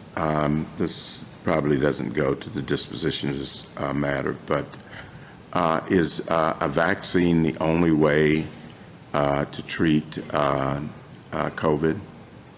It is certainly the single most effective way to target all of the hazards OSHA identified, both the chances of contracting the virus in the first place, the risk of infecting other workers on the work site, and with respect to the negative health consequences. That vaccination provides protection on all of those fronts. Thank you. Justice Breyer, anything further? Justice Alito? On the issue of whether you're trying to squeeze an elephant into a mouse hole, and the question of whether this is fundamentally different from anything that OSHA has ever done before, I want to see if it might be fundamentally different in at least two respects and get your answer to the question. Most OSHA regulations, all of the ones with which I'm familiar, affect employees when they are on the job, but not when they are not on the job. And this affects employees all the time. If you're vaccinated while you're on the job, you're vaccinated when you're not on the job. Isn't this different from anything OSHA has done before in that respect? So two responses to that. First, of course, there's also a mask and test option here. So I think even on that analysis. Right now I'm talking just about the vaccines. So focusing just on vaccination, I think that that's a way to describe it, that it also provides protection when you're not at work. But OSHA was directly targeting and trying to provide the protection at work. And I don't think there's any basis in the text of the statute to think that this kind of protection is off limits. Suppose this is a little science fiction, but maybe it will illustrate a point. Suppose that this protection were provided not by the administration of a vaccine, but by waving a wand over employees when they arrive at work. And suppose that wand also had the capability of taking away this protection when the employee leaves work. Would OSHA have the authority to tell employees, you must have this wand waved over you when you arrive, but you can't have it taken off when you leave? No, I don't think that OSHA would have that authority. All right, so it's different in that respect. And here's another respect in which it may be different. And I don't want to be misunderstood in making this point, because I'm not saying the vaccines are unsafe. The FDA has approved them. It's found that they're safe. It's said that the benefits greatly outweigh the risks. I'm not contesting that in any way. I don't want to be misunderstood. I'm sure I will be misunderstood. I just want to emphasize I'm not making that point. But is it not the case that these vaccines and every other vaccine of which I'm aware and many other medications have benefits and they also have risks? And that some people who are vaccinated and some people who take medication that is highly beneficial will suffer adverse consequences. Is that not true of these vaccines? And if that is that true? That can be true, but of course there is far, far greater risk from being vaccinated by orders of magnitude. Right, there is some risk. Do you dispute that? There can be a very minimal risk with respect to some individuals, but again, I would emphasize that I think that there would be no basis to think that these FDA-approved and authorized vaccines are not safe and effective. They are the single I'm not most making that point. I tried to make it as clear as I could. I'm not making that point. I'm not making that point. I'm not making that point. There is a risk, right? Has OSHA ever imposed any other safety regulation that imposes some extra risk, some different risk on the employee, so that if you have to wear a hard hat on the job, wearing a hard hat has some adverse health consequences? Can you think of anything else that's like this? I can't think of anything else that's precisely like this, but I think that to suggest that OSHA is precluded from using the most common, routine, safe, effective, proven strategy to fight an infectious disease at work would be a departure from how this statute should be understood. Can I just say, General, that regulators think of risk trade-offs constantly when they make regulations, that there are constant situations in which there are risk trade-offs, risks on both sides, but one risk vastly outweighs another risk, and that comes up throughout regulatory space. That's absolutely true, and one of the risks that OSHA was guarding against here was the risk that unvaccinated workers pose to other workers, because they are so much more likely to transmit this deadly disease to them. What type of workers? To vaccinated workers? Yes, the grave danger finding was I thought the based on unvaccinated Secretary disclaimed workers. that. Yeah, the grave danger finding is limited to unvaccinated workers who are far more likely to contract it from their coworkers as well. That's not a concern for us, is it? We can't sustain this on that ground, that this is helpful to the vaccinated workers because the unvaccinated workers present a risk to them. Oh, to be clear, they present a risk to other unvaccinated workers who might be older, who might have other comorbidities. All of whom have balanced the risks differently, maybe very foolishly, but they want to balance the risks presented to their health in a different way. And OSHA says, no, you can't do that. And that applies when you're on the job and also when you're not on the job and for the rest of your life, because you have to take these vaccines, unless the testing option is valuable. Well, one small factual correction, if I could, and then a broader legal point. I think it's wrong to say that everyone who's unvaccinated is just assuming the risk. Some people can't get vaccinations for medical reasons. Some people have deeply held religious beliefs and are entitled to religious exemptions. And OSHA is entitled to try to protect those unvaccinated workers no matter the reason they're unvaccinated. Just on the broader legal point, the idea that OSHA is powerless to act to protect workers if they simply want to assume the risk is inconsistent with how the OSHA Act has been understood throughout its history. OSHA frequently requires employers to require that the employees use protective gear or take precautions. Isn't it the case that most of the time there's this strong reason for saying that it isn't a defense to an OSHA Act charge that the employers assumed the risk voluntarily, that under most circumstances, employers have an incentive to avoid compliance with, to avoid the cost and inconvenience of a regulation. And so we don't want to put the employees under pressure, overt or implied, to waive the protection of a regulation, a protective regulation. But there's no such incentive here. They're free, the vaccines are free, and to the extent they keep workers healthy and on the job, it's in the interest of the employers to have them vaccinated. Well, certainly the fact that workers in the past have not wanted to use certain protections has not provided a defense to regulations that have been issued under the OSHA Act.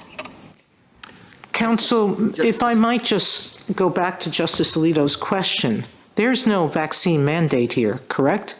That's correct, and that's what I started with, that of course any employer can opt for the mask and test option instead. So really the question is between masking and testing and/or vaccine, but no employer is being put at risk greater than they choose to undertake themselves, correct? Yes, the employers have the choice to adopt either of those policies, and OSHA estimated that 40% of employers would adopt the mask and test policy. Number two, with respect to the issue of whether a person has chosen to run the risk by being unvaccinated, you point out that some people can't for a variety of different reasons. But the risk here is not just to the person, it's to everybody else they put at risk, correct?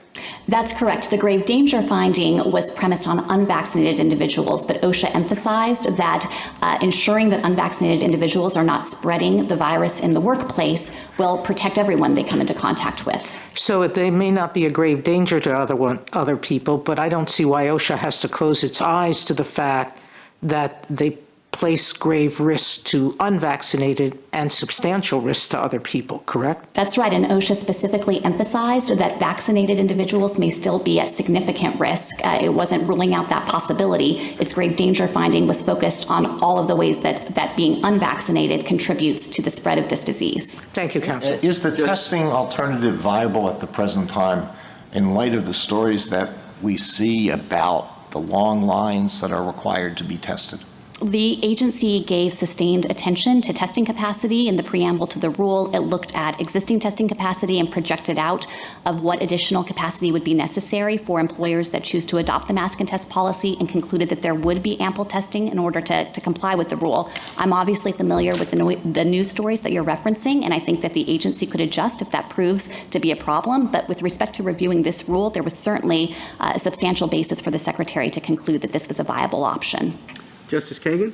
General, I'd like to ask the government's views of the major questions doctrine that a number of my colleagues have asked about. And as I see it, there are sort of two ways that such a doctrine could operate. One is with respect to ambiguous statutes, ambiguous either because they're vague or because there are statutes that seem to have conflicting provisions, where they point both ways. And then the major questions doctrine is an aid to interpretation of that statute. It's essentially a kind of clue about how you should interpret a very difficult to understand statute. And the second way is there's really nothing difficult to understand about this. The agency action falls within the scope of the statutory authority. There's just no question that it does.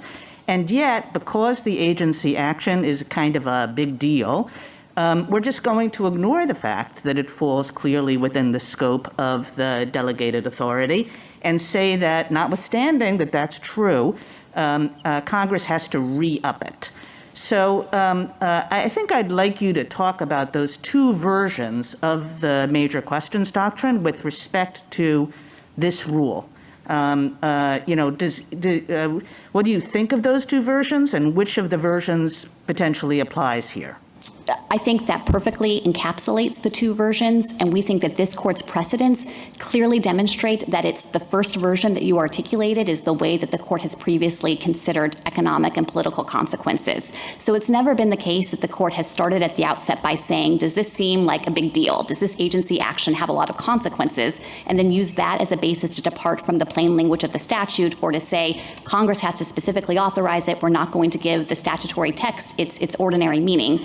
Instead, in the cases where the court has looked at those kinds of consequences, it has always identified a conflict with other express statutory language, a conflict with other statutes that Congress has enacted that directly address the issue at question, or a conflict with the entire structure of the statute such that it would be unrecognizable to the Congress that enacted it. And it's only been in those situations where the court has identified a textual and structural problem with the agency's interpretation in the beginning, using those traditional tools of statutory construction, that the court has then gone on to say that its interpretation of the statute is confirmed by the economic and political consequences that would ensue. So I think it would be a sea change for this court to reverse the order of operations as the applicants are asking for here, and to start off by asking, does this seem like it has economic and political consequences? And it would ultimately do a disservice to principles of the separation of powers and to Congress's ability to have its clear statutory enactments, even if they're broad, given the effect that they have.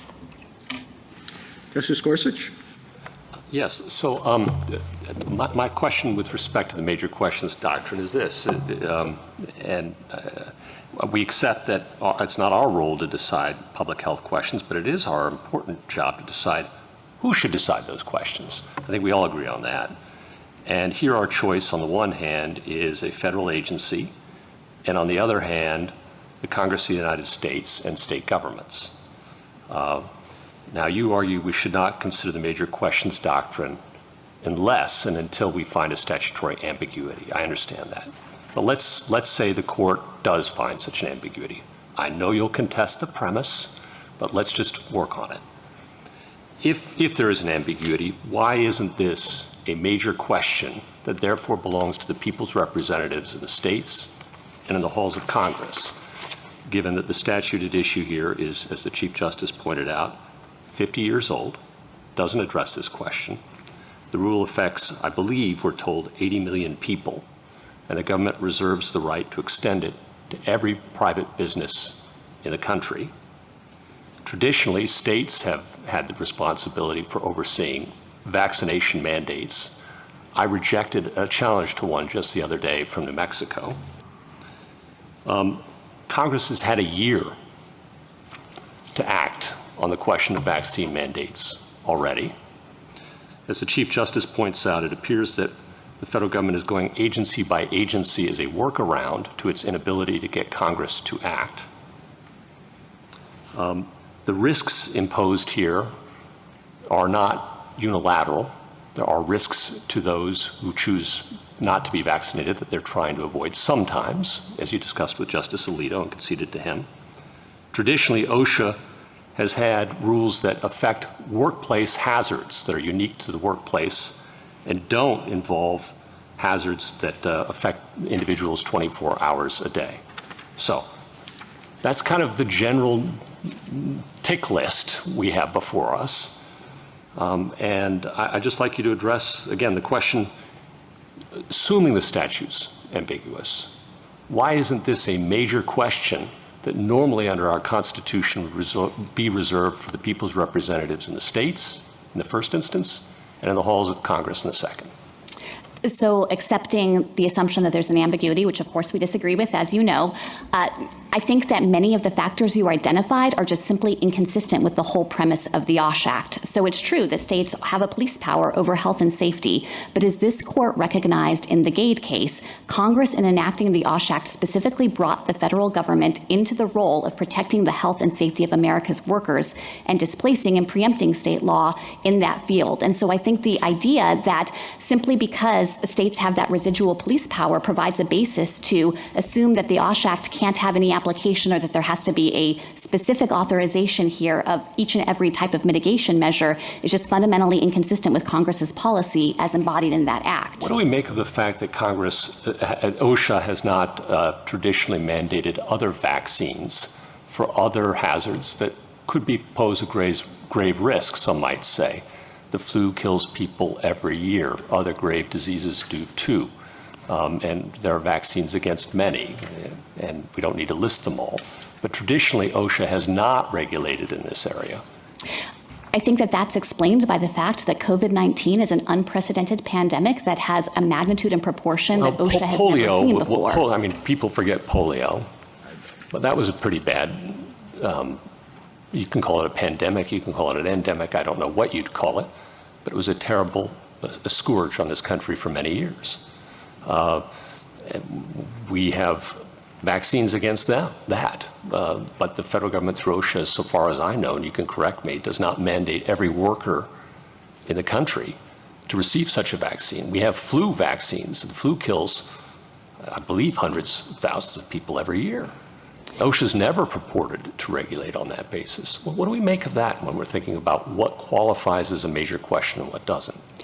Well, with respect to other diseases where there are effective vaccinations, I think the simple explanation for why OSHA hasn't had to regulate workplace exposure to that is because virtually all workers are already vaccinated. With respect to many of those diseases, all of us have at one time or another been subject to compulsory vaccination Is that true with the requirements. flu? Mostly. Do we know that to be true with the flu? So flu is an exception because it's a seasonal illness. And there, I think that the explanation for the failure to regulate is that it doesn't present anything approximating the kind of hazard or danger to workers as COVID-19. I don't want to suggest that Are it you would suggesting that it doesn't pose a grave risk? I think that the agency would have to build the record to demonstrate that it would clear that statutory hurdle. But it might. It would depend on the evidence. Certainly, if there were another 1918 influenza outbreak like the country experienced before, yes, absolutely, I think OSHA could regulate exposure to influenza in the workplace. That's similar to what's happening with COVID-19 right now. Justice Kavanaugh? I want to follow up on Justice Gorsuch's and Justice Kagan's questions with how the major questions doctrine applies, and really first zero in on this question of ambiguity. We've used words like vague, subtle, oblique, cryptic, and ambiguous to describe the kind of language that would trigger the major questions doctrine if it is a major question. We haven't only used the word ambiguous. And it seems to me that a question that I'd like your help on is applying language that is subtle, cryptic, oblique to a new context hasn't been done before in the last 50 years. How do we think about a question like that? And in answering that, think about the benzene case, the Brown and Williamson case with tobacco, benzene with cancer, and the UARG case with greenhouse gas emissions. All three where the agency was applying this broad but arguably cryptic language to a new context. I think that's one way to characterize them. How do we think about that? Well, I think Justice Kavanaugh, looking at those three cases in particular, that the reason the court concluded that the language was cryptic or oblique was because it identified other textual or structural reasons that ran counter to the agency's interpretation. So in the utility air case that you referenced, the court observed that the asserted regulation would overthrow the entire statutory scheme. The agency had conceded that it was never what Congress could have possibly intended. So that was a structural indication that the agency's regulation was impermissible. With respect to the benzene case, there too, there was a question about whether there was an entitlement to regulate without any finding of risk, and that was in tension with other statutory provisions, so there was a conflict. And with the Brown and Williamson case that you mentioned, the court chronicled a long line of statutes that had directly addressed the issue of regulation of tobacco products and would have been flatly inconsistent with the agency's asserted jurisdiction. So there's never been a case where the court has just confronted broad language and said, oh, it seems cryptic or oblique, and so it's a major question, and we're not going to give it its plain meaning. In all of those cases, there was a textual and structural reason for the court to conclude that there was something wrong with the agency's claimed authority. In all three cases, there were strong dissents that said the opposite of that, though, that said actually this statutory language is clear, and that the court, Justice Marshall's dissent in the benzene case is very powerful, that the court was simply scaling back from the plain language because of its concern about the significance of regulating every workplace in America to take out any risk of cancer. So there were dissents that made that point, but the majority seemed nonetheless to apply the major questions doctrine. There were certainly dissents in those cases that thought that the statutory terms could get the agency there. But here I think the critical difference is that the applicants haven't pointed to anything in this statute that approximates the kind of textual or structural problem that has prompted the court to look at those kinds of consequences before. And it would be their interpretation that creates those problems. They would render superfluous Section 669A5's specific recognition that immunization requirements can be imposed under the OSHA Act itself. By saying that OSHA can't regulate COVID-19 in the workplace, they'd give no effect to Congress's appropriation just last year directing OSHA to do just that and to target that grave danger. And so in this case, we think that all of the textual clues line up on our side in addition to the plain language of the statute. Then one other question related to this, sorry to prolong this, but Congress has specifically referred to vaccines in a variety of contexts. Immigration context, those statutes authorized specifically by language vaccines. Military context, which you would expect, at least the anthrax vaccine is referenced in the military statutes. The National Childhood Vaccine Act, passed in '86, refers, and that's a different context, but dealing with vaccines. And so that's one point. And the other is, since it forever, but 2005, President Bush gave a very detailed speech kind of predicting what has happened. And it's eerie to read it. And yet, in the years since, there has not been at least a vaccine statute passed by Congress to deal with this kind of thing, even though he, in the wake of 9/11, but still was putting the country on notice of this problem that was going to hit us at some point. Well, I certainly recognize that there are other statutes where Congress has specifically referred to vaccination, and I think that maybe that would get the applicants some traction here if, for example, this act specifically referred to other mitigation measures and illuminated what kinds of things OSHA could do and left vaccination off the list.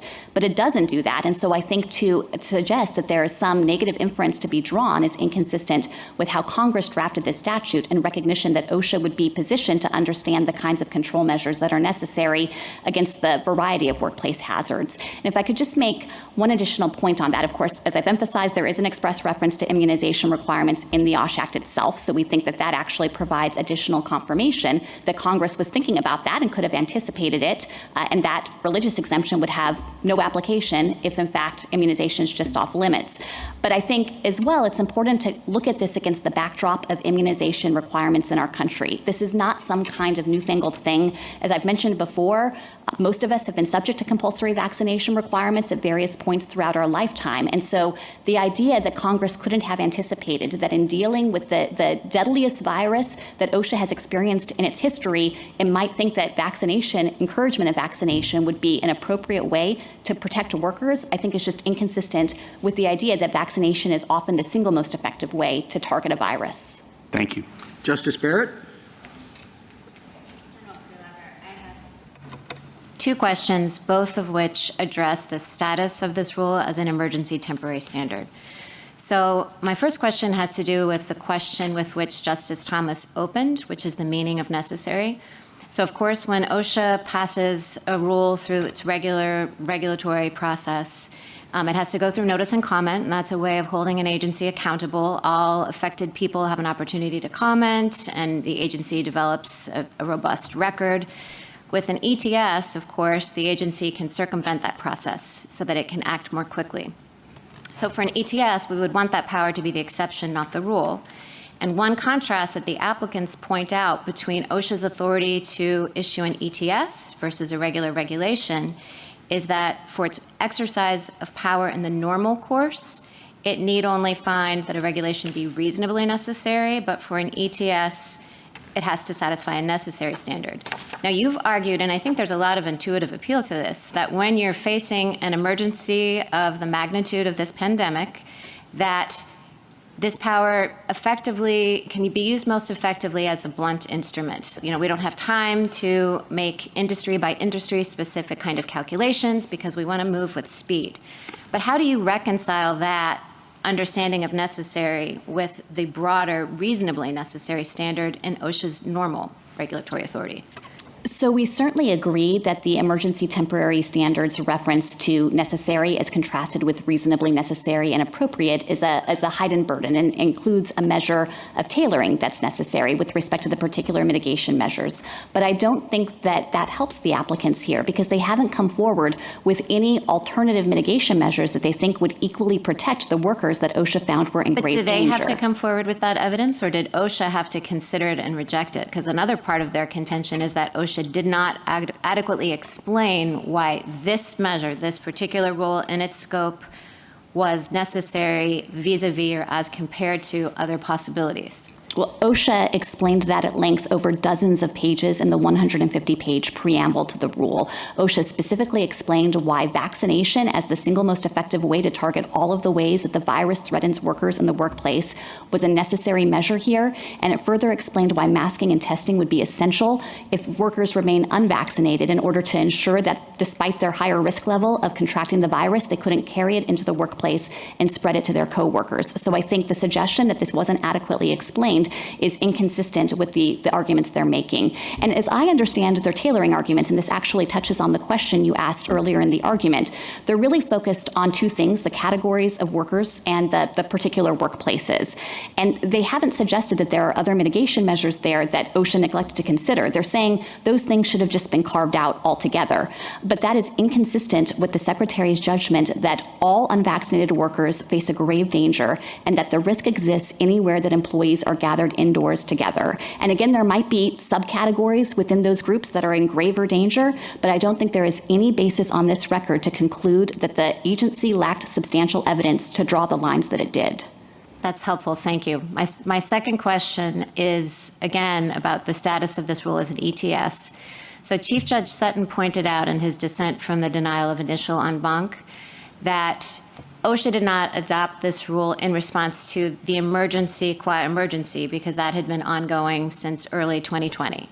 But instead, it responded to new facts on the ground, which included the widespread availability of a vaccine that maybe it was a surprise many people chose to forego, and the emergence of the Delta variant.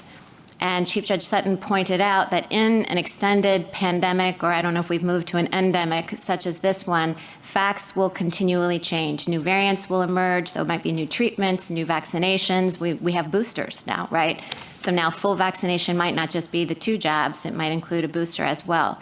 So when does the emergency end? I mean, a lot of this argument has been about Congress's failure to act. 2 years from now, do we have any reason to think that COVID will be gone or that new variants might not be emerging?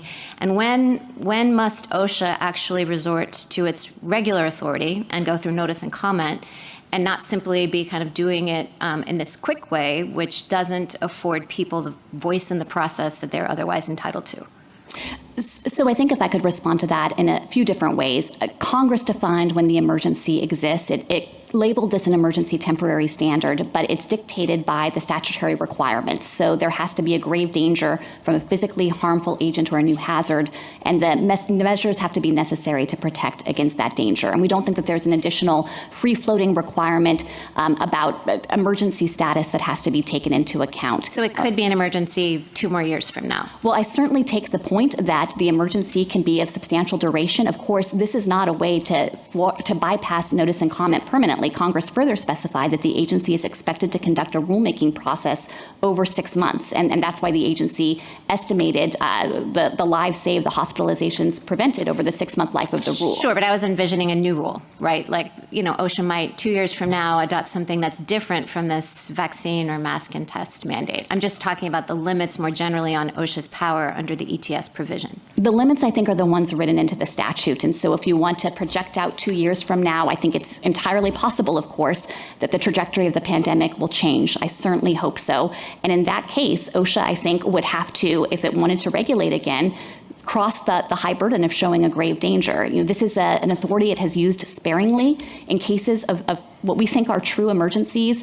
And I think to suggest, based on concern about what might happen in the future, that its authority should be constrained or clipped now when we are in the middle of an unprecedented pandemic that is claiming more lives than we've seen in a shorter amount of time would do a disservice to Congress's anticipation that OSHA might need to act quickly in response to dangers like this. Thank you. Mr. Keller, rebuttal?